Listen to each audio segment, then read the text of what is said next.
மூன்றாம் தினம். அன்பு நண்பர்களே, அன்னக்குட்டியின் குழந்தை பருவம் எவ்வளவு அமைதியானதும் அழகானதும் இருந்தது என்பது உங்களுக்கு தெரியுமா? இயேசுவை பிரிதாமல் நேசித்த அன்னக்குட்டி மிக மென்மையான இதயமும் அமைதியான தன்மையும் கொண்டவர். பிறரை கீழ்ப்படியும் பண்பில் அவர் எந்த குறையும் காட்டவில்லை.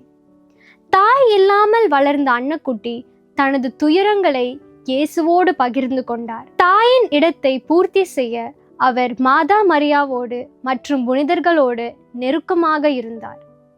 சிறு வயதிலிருந்தே புனிதராக வேண்டும் என்ற கனவில் முழுமையாக கடவுளுக்கு தன்னை அர்ப்பணித்தார். பாட்டிக்கு எல்லா வேலைகளிலும் உதவினார். அன்பு நண்பர்களே, நாம் அனைவரும் அன்னக்குட்டியின் குழந்தை பருவத்தை போலே நமது வாழ்க்கையையும் அழகாக மாற்றுவோம். அன்னக்குட்டி போல இயேசுவின் பிள்ளைகளாக வாழ ஆசைப்படுவோம். இன்று தொடங்கி நாம் நல்ல செயல்களில் ஈடுபடுவோம்.